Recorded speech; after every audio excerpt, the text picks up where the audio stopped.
From the St. Louis Public Radio Newsroom, this is The Gateway. It's Friday, April 18th. I'm Abby Larico. The herd of Asian elephants at the St. Louis Zoo welcomed a baby boy for the first time in more than 30 years. And now the crowds of visitors to the zoo each year are about to get to meet him too. He's so smart and he's figuring everything out very quickly and really being comfortable with everything. Before Jet makes his public debut in the coming days, hear how the zoo's keepers have been getting the big baby prepared. Coming up after this news on The Gateway. The Missouri House has passed a proposed constitutional amendment that would ask voters to once again ban most abortions in the state. St. Louis Public Radio's Sarah Kellogg reports. Members of the House voted 103 to 51 to pass the resolution. It now goes to the Missouri Senate. Republican House Speaker John Patterson voted no on the resolution.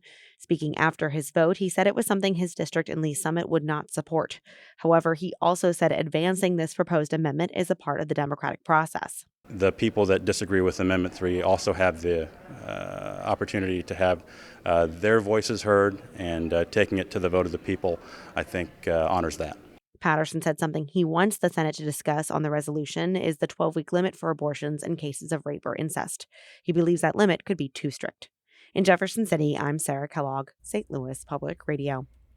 A Missouri House bill that would undo the paid sick leave protections added by Proposition A was filibustered to a halt this week by Senate Democrats. Proposition A passed with 57% of the vote in November. However, some Republicans and business organizations argue that Proposition A's mandated paid sick leave provisions are unfair to businesses. Mike Bernskatter is the bill's sponsor in the Senate. He says the requirements are burdensome and dangerous to the economy. An agreement to exchange time and talent for wages and other benefits is a contract between an employee and an employer. So I don't really think we should be getting in the middle of that.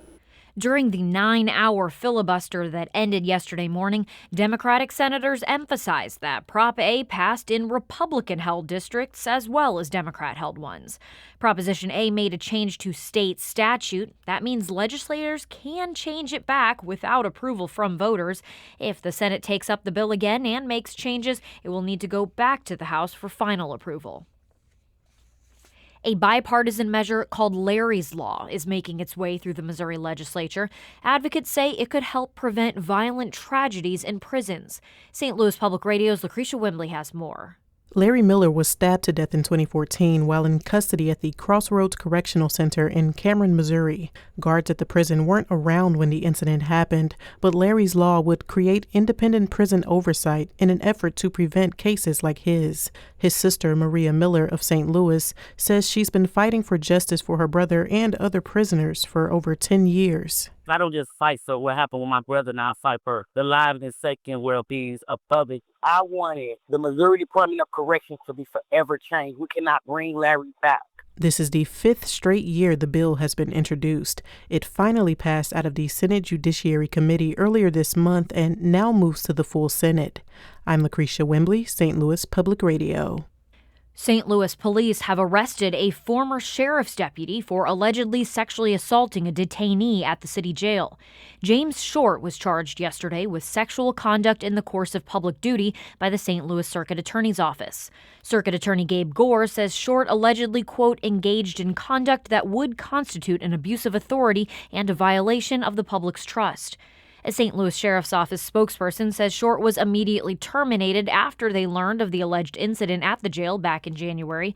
Short also has a pending April 2024 case in St. Louis County alleging the endangerment of a child. A lawsuit by an environmental group against a massive coal plant in the Metro East has been resolved. St. Louis Public Radio's Will Bauer reports both the Sierra Club and Prairie State Generating Company have agreed to dismiss the litigation. Both the environmental group and coal plant operators praised the joint dismissal approved by a federal judge yesterday. The 2023 lawsuit filed by the Sierra Club of Illinois asked the judge to cease operations at the coal plant about 45 miles southeast of downtown St. Louis. That's because the group alleged the plant had been operating without a state permit required by federal law. The federal judge in the District of Southern Illinois didn't stop operations, but the Washington County coal plant submitted an updated application to the Illinois Environmental Protection Agency earlier this year.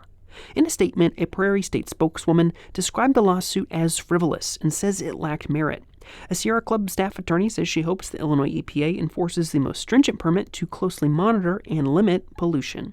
I'm Will Bauer, St. Louis Public Radio. A California-based vegetable company is denying claims that it is behind a national E. coli outbreak that sickened dozens of Missouri residents. Food safety attorney Bill Marler is handling several lawsuits from residents in the St. Louis region. He added Taylor Farms as a defendant and plans to remove St. Louis caterer Andres from the lawsuits. According to the suit, people became severely ill after eating lettuce sourced from the company. Taylor Farms representatives say they rigorously test their products and have not found evidence of E. coli contamination. They add the company is considering all legal action to defend itself. Taylor Farms was also tied to an E. coli outbreak last year linked to McDonald's onions. Marler has also accused the Centers for Disease Control and Prevention and the Food and Drug Administration for not publicly reporting information about the outbreak. The Gospel Music Hall of Fame is moving forward with plans to expand from one building to a plaza. St. Louis Public Radio's Chad Davis has the details. The plan makes use of Second Baptist Church in the Holy Corners district of the Central West End. Updated plans include space for exhibits, performances, a museum, restaurant, and a future hotel, all in nearby buildings. Monica Butler is founder of the Gospel Music Hall of Fame. She says the museum honors the history of the genre, including St. Louis's Willie Mae Ford Smith. We have not had the opportunity to preserve the history of those who have paved the way, giving them their recognition. The Hall of Fame is partnering with the Missouri History Museum and is looking to collect dresses, organs, music, and newspaper clippings from gospel artists. Butler hopes to open a section with a gift shop, several artifacts, and renderings of the full project next year. I'm Chad Davis, St. Louis Public Radio.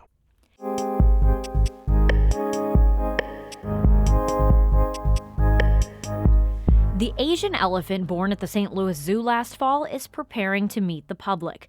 But before that can happen, the keepers have been helping little Jet reach some important milestones. I paid a visit to the zoo to learn more about what he's been up to. Oh yeah, he's starting to come out.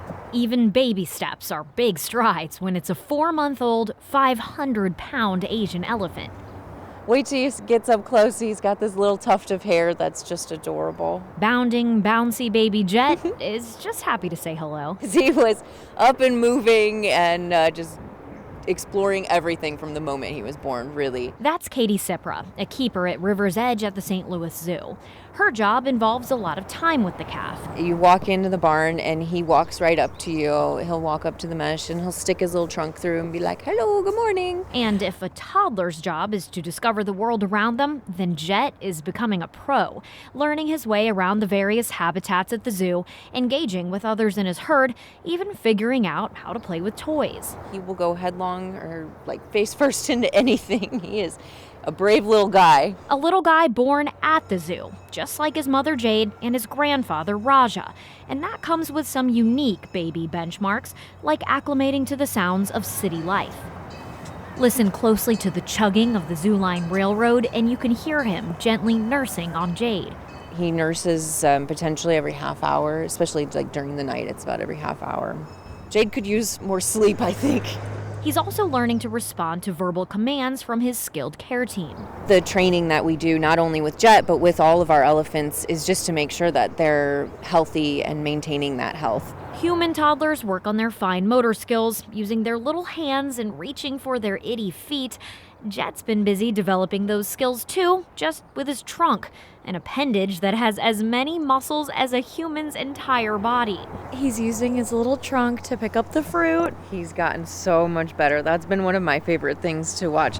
Sometimes he'll nibble on it as a form of self-soothing, like sucking his thumb. I tend to notice it more when he's kind of tired.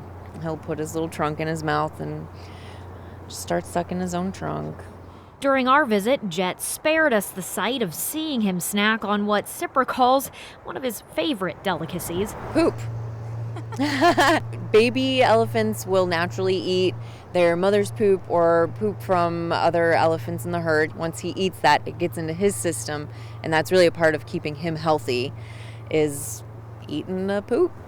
Even if it's a little gross sometimes, keeping Jet healthy is a really important task for zoo workers. Asian elephants are endangered, and one day Jet could play an important role in changing that. He's the first male elephant added to the St. Louis herd in about 30 years, conceived in collaboration with other zoo programs via artificial insemination as part of a conservation-focused breeding program. That push to grow the Asian elephant population and the important job males play in being able to boost numbers is why the zoo is preparing to move his grandpa Raja to a zoo in Columbus in the coming months. One day, Jet too is expected to help make baby elephants. Just knowing that there is another male in the general Asian elephant population is hugely important to their conservation. So he is a very special little guy, whether he knows it or not. I think he knows it. I think he knows it too. Yeah, he's got a bit of an ego. Because the little guy already has an important job, learning about the world and showing the world why his species is so worth saving. You can't have a bad day when you've got a baby elephant like Jet around. The zoo is planning to introduce Jet to the public in the coming weeks. We'll keep you posted at stlpr.org and on our social media pages. Be sure to check out the videos engagement editor Laura Hamden captured of the little guy. He is so cute. Our Jonathan All edited that piece.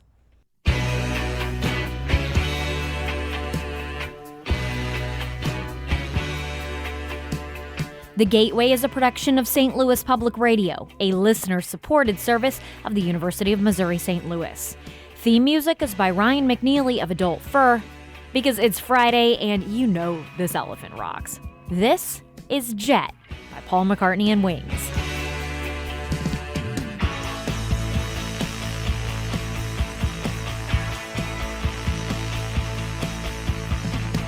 I'm Abby Larico, and from the St. Louis Public Radio newsroom, this has been The Gateway. Have a great weekend.